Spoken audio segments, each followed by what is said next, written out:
Do you think you're connoisseur of curry? I think I'm a slut. Hi everybody, this is Sievan from LYNCHPiN. And hi, I'm James from Blackwoods. Nice. Dragonheart wants to know what's your favorite song to perform live?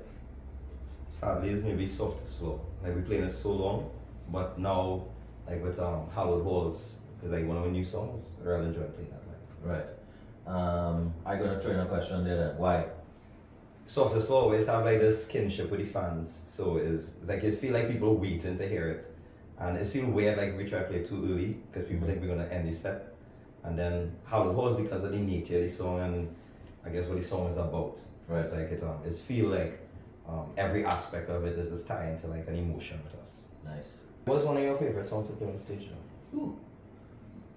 My Please favorite say the song I love. my favorite song to do is probably Downward Sliding. I know you want me to say 13, so I'm not gonna say it. But I know it's like that. Yeah. Other than that, strangely enough, I love Silence Wins now. When we did Silence Wins in the first instance, I struggled with coming up with vocals for it. So I was sitting in the bathroom just playing a arpeggiated riff, and Scott started playing the rhythm, and the song was born out of that. And then it was kind of monotone, and it took me a long time to get vocals to it, but when I finally did, it became one of my favorite songs. And now I love singing that song. Do you think like when you write the lyrics for a song, it just becomes more of you? Or do you, like, if somebody writes the lyrics and gives it to you, like, do you feel like misrepresented? Say?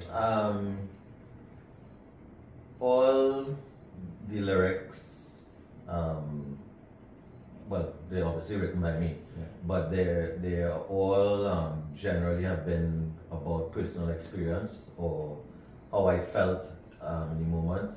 There are only 2 songs, believe it or not, that I literally try to emulate writers that I really admire, like Chris Cornell, who could write a song about anything, you know, a bird crashing into a window. That's what Just Like Suicide was. Yeah. And so MTG is that. That's about a friend of mine and his experience in life. MTG means Message to God. And then the other song was Deliverance with the Ladder.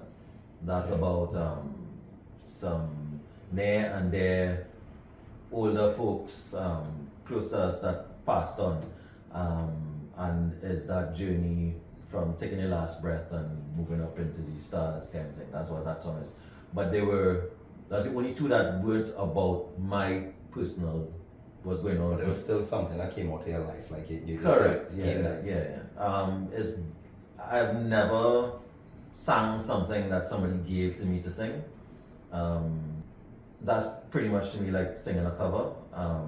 And I would love to sing covers. I've sang covers already, but I would not necessarily feel it in the same way if it's not something that I put pen to paper for. An emotion. Yeah. I want to say that personal experiences, but I don't want to link myself to so many things I said there. But I guess it's the same thing like you're writing. So I write a lot of like in terms of like story. Mm-hmm. So like I would give a story but place myself. So I place one first person or third person, write the whole thing from that perspective. So you actually feel the emotion. So there's a question from Jamar Stafford. How did LYNCHPiN meet? I think that question, I know what he's trying to ask, but I'll answer it both ways. But we met really, I mean, even Jared could tell you where I really talked to him. I was right outside Pop Rock. Jared and I had like an incredible conversation about death. And I was like, this guy is so cool. And he started talking about soca. I was like, I hate this guy. the same breath. And then, well, I knew Jiggy when he like debuted and stuff. He was like this rich little snobby boy, and I didn't like him because he had like real equipment. And Aaron, I know Aaron from all the way back in school. Yeah. And but the core 4, that's really us coming together was really like hand selected. Like I'm called Aaron, and then we decided we want to jam with Jared, and then we wanted Aaron. Jiggy used to be quiet, right? And well, now he can't shut up. So it kind of turned into like the core 4, and I think Tristan became party man over COVID. We wanted to have a next guitarist, And That's I wanna sound like a real dick here. After all this time. But Tristan, Still feel that. yeah. But Tristan just had like he just clicked with like the vibe of the band. Like we didn't really skill is one thing, but clicking is a big thing. Yeah, So, yeah, understood. yeah. So the one thing I think people always gonna ask us, and I'm pretty sure it will reflex, is where did Insert Coin's name come from? I don't hold back from your answer. No, I've answered this a million times. Yeah. You know, as you know, my previous band with Steve Barton was Bleed, and his Big up to Steve. his girlfriend at the time, she lived in India or something. But when she was in India as a kid, apparently there was a children's book that they wrote, and the title of the book they put it as Insert Coin because they felt that would be attractive to kids. Yeah. And that was one of the names that was actually in the pot for us to call Bleed. And I liked it. And when Scott and I started Lyman and we formed our 5 bands, because we had 5 bands, just 2 of us. We had a band called Wake, which was an alternative band. A band called, what was the name of it, boy? Well, it was a death metal band. I just remember one of the songs was Morbid Obesity. We had a whole bunch of bands, and the one that really came to fruition was Insert Coin. And well, the name was like, you know, I said, well, I have this name, Insert Coin, let's call it that. So he loved it, and that's the rest is history. You wanna give them a little story about why is the name spelled? I don't say incorrectly, but spelled with a C. I will just say that it's fortuitous that it was spelled with a C, so the other 2 Insert Coins that might be possibly out there in the world have it as S. When I first saw the album artwork or the name spelled out or anything, and I saw it with a C, I said, but that's wrong. And that's all that I have to say about that. You know, it's weird, right? We have 2 bands that have quote unquote misspelled names, really. Serious? Because LYNCHPiN, Right. the word linchpin is supposed to have an I. Right. Like L-I-N. Yeah. You know, so like I guess the story behind our name is that like a linchpin is like a small device that holds a bigger structure. Yeah. A linchpin, like if you what we always use a common eye, Yeah. a pin Yeah. is like a common person like doing a bigger thing in a bigger crowd. You know, Right. like that. Yeah. If you could open a show for any artist, who would it be? Locally. That question is from Jelly Beans 868. Hey, Julie. So I guess if we think internationally, if we had to open for somebody, I guess every member of this band going to throw in their own 2 cents. So you have like necrophagus. Right. Necrophagus. I'm sure these boys will want that. I guess for me, I mean it will sound kind of more cliche, but I've always wanted to open for Cannibal Corpse. Like I Okay. mean Alice Webster's wife is a Trinidadian also too. Yeah. So it's really cool to like be able to link those 2. So being able to open a Cannibal Corpse would be big. How about you? Like if you had to But first of all, let me say Cannibal Corpse is my favorite death metal band of all time. Just saying. Fatic Manson. And I want to go and see them live, so when you're playing with them, I come in. And we just get yeah. James with us. Yeah. I've never really thought about it. I guess I would say maybe like Perfect Circle, because I've seen them live and I loved it. The funny thing is that our music kind of spans a good bit of different genres, so it's hard to say what put us with this band or that band. Yeah. You know, we could pretty much mix it up with any style, I suppose, except country and soft rock and that kind of stuff. So yeah, I mean, out of all the bands I've seen live, I'd say I probably like to open for Perfect Circle. I always thought that you would open the corn. No lie. Yeah, Scott would probably say corn, and a good bit of people would say corn, but to me, 6.5 is Okay, alright. Yeah. Sterling Liz music. I'm sure I messed that up. Sterilized. Sterilized? Yes, I know who that is. That is Luke Farrier from Canada. So, would you ever open a roti shop? And just be a professional curry taster? Yeah, I think I would like one day to open a roti shop. Do you think you're gonna say of curry? I Solomon. I think I'm a slut. I Or did I edit that and put that as like our clip? That's what I want to say. if it's That's definitely the if it's curry, meal. I'm eating it. You know, I mean, it's real hard to mess it up in Trinidad. You know, I've had bad curry. When I say it, it's just bland, but 95% of the time it's great, and I don't care. Once it's curry, I have it. Okay, so Isa Evolution Alexander asks, LYNCHPiN. Many bands came before and after you, and most of them are no longer active. What keeps LYNCHPiN going? Meaning, what inspires? And what advice would you have for a new startup band? I could arrogantly say something like That's deep. dominance, right?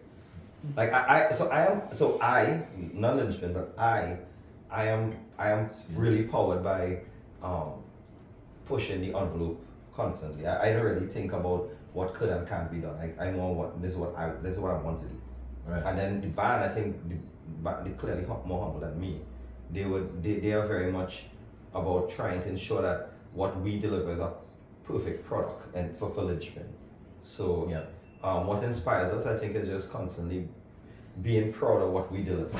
You know, like we'll never deliver something half-hearted. Yeah. I think we'll deliver something that we don't want to put out. We don't care about what people want to hear. Yeah. We want to put out something we want to put out. And we're lucky enough that we have a very strong following and they love what we do. So I think we also, like, even our brand and our representation, we try to ensure that we give a great quality product, even if it's merchandise, even if it's music.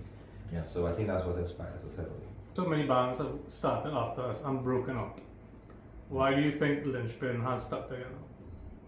I guess they have many answers to that. I can give you the funny answer. I think that we kind of stuck with each other. So people don't know this, and I hope the band okay with this, but we actually call ourselves Assholes Inc. a lot. You know, Assholes Incorporated. Tristan not there yet, but we'll reach there soon. Right? But the reason we call it Assholes Incorporated is because at the end of the day, so I kind of own it. I am the biggest asshole in this band. This band's so nice. Sometimes they say things that be like, why are you all so nice? It's like, no, fuck that, we're gonna do that. We need not to do that. But you are one of the nicest guys I know. They can't get any nicer. I just want to give you a face, boy. I try to get in your pants. Right? That's because you like you. Yeah. I mean, You just had to ask, well, now I know why you want to buy my roti. Ah. Alright, well, this week you'll buy roti. I read roti for you, brother. You know, they say after roti. After roti. It's toilet paper. But I think, like, one of the things that keep us like together as a band is that we don't have egos against each other.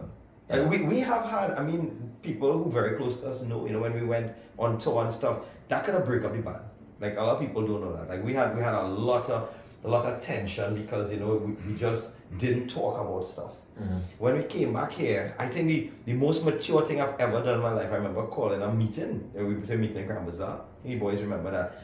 And we didn't come back as just friends, we came back as brothers. Because we said what we had to say, but didn't hold animosity for what we were saying, because it was just how you feel. It's not the truth, it's how you feel. And that made us into understanding that it's okay to have a feeling, and it's okay to be able to know, what, when we go, like when we go onto Jared and Aaron, this bunk, they just click on that bunk in. Jiggy and I's bunk, because I can understand his snoring. Tristan have to go in a bathroom to sleep by himself because only 5 minutes pays. So I know he have a problem with it. But I think, like, in terms of, like, being able to understand each other, even in the mornings, like, when I get up, days go to eat, and I have my own little ritual I need to do, and I say don't fucking bother me. And I think that's important to be. It's like your family. And I think what happens is that a lot of younger bands don't get to experience that, and egos start to get in the way, and that's what causes rifts. And luckily, these boys, like, the easiest guys to deal with, because, I mean, if we say, hey, let's shoot a video, if it should come out like this, it is ongoing joke that, we have so much videos we can shoot. That's why we make Jared make the TikTok. Because we have so much jokes we be cracking. It's about him throwing on TikTok. So it's just us having fun, and it's like 13 years of fun, technically. And we like it, we really like it. Agreed. So Saturday, the 20th of July, it'll be INCERT Coin. And LYNCHPIN. We're going to be And sharing. a sick after party. Yeah, we have Trinidad Metal headquarters coming out there to really dominate, and we have Banfield coming out by request or to retirement, a DJing to play at that show. It's gonna be an insane show. I think people saying that this is the first time they're going to a show, they have to wonder what time we're gonna finish. You know, the shows run on time. It's $100 tickets, actually literally nearly done. But at the door, it'll be $150 at the door. So we're hoping that people come out early, enjoy the show, come and get your drinks, come and get your food, trash out to LYNCHPiN, trash out to INCERT Coin. And have a great time. Alright, and don't Which is why forget, we do it. go home safe, don't drink and drive.